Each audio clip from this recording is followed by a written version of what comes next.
కోదాడలో కర్ల Rajesh lockup death జరిగి 3 నెలలు దాటినా సీఎం స్పందించకపోవడం దారుణమని ఎంఆర్పీఎస్ వ్యవస్థాపక అధ్యక్షుడు మందకృష్ణ మాదిగ అన్నారు. ఈ ఘటనపై ముఖ్యమంత్రి మౌనం వీడి లాకప్ డెత్కు కారణమైన పోలీసు అధికారులను సస్పెండ్ చేసి అరెస్టు చేయాలని డిమాండ్ చేశారు. ఈ మేరకు ఉస్మానియా యూనివర్సిటీ ఆర్ట్స్ కాలేజ్ ముందు ఏర్పాటు చేసిన మీడియా సమావేశంలో ఆయన మాట్లాడారు. ఈ ఘటనపై ప్రభుత్వం అనుసరిస్తున్న వైఖరి చాలా బాధాకరమన్నారు. పోలీసులు ఏ తప్పు చేయకపోతే రాజేష్ పోర్టుమార్టం ఎందుకు చేయించలేదని ప్రశ్నించారు.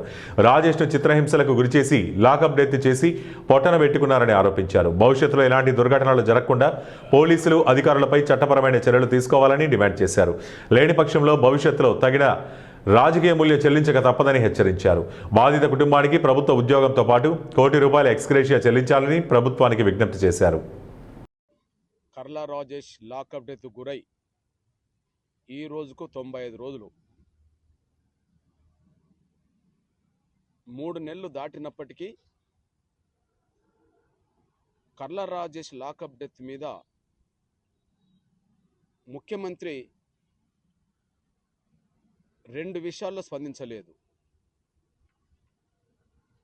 కర్ల రాజేష్ లాకప్ డెత్ మీద ముఖ్యమంత్రి మౌనం వీడాలి. ప్రధానంగా 2 విషయాల్లో స్పందించాలి. ఒకటి, లాకప్ డెత్ ప్రధాన కారకుడైన ఎస్ఐ మొదలుకొని లాకప్ డెత్కు పోలీసులు ఎవరైతే బాధ్యుల్లో వాళ్ళందరినీ సస్పెండ్ చేయాలి. వాళ్ళని అరెస్ట్ కూడా చేయాలి.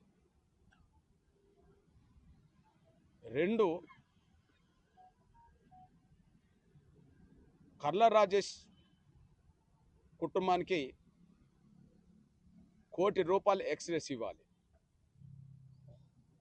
ఎస్సీ ఎస్టీ చట్ట పరిధిలో వచ్చే ప్రభుత్వ ఉద్యోగం, ఇల్లు, భూమి వెంటనే అమలయ్యే విధంగా చొరవ తీసుకోవాలి. ఈ 2 విషయాల్లో ముఖ్యమంత్రి రేవంత్ రెడ్డి గారు మౌనం వీడాలి, నిర్ణయం తీసుకోవాలి. ఈ విషయంలో గత ముఖ్యమంత్రి కేసీఆర్తో పోల్చుకుంటే ప్రస్తుత ముఖ్యమంత్రి రేవంత్ రెడ్డి గారు చాలా వెనుకబడిపోయాడు. అందుకు ప్రధాన సాక్ష్యంగా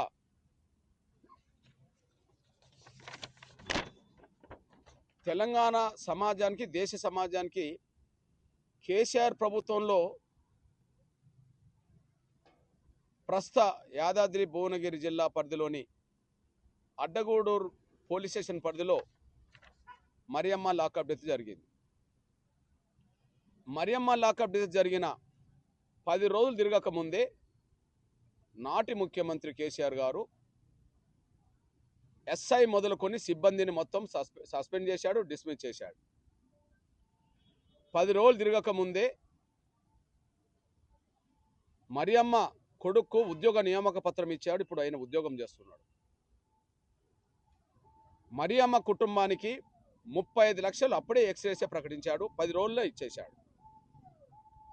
15 లక్షలు కుమారుడికి, 2 మరియమ్మకు కుమార్తెలుంటే వారికి చెరో 10 లక్షలు ఇచ్చాడు.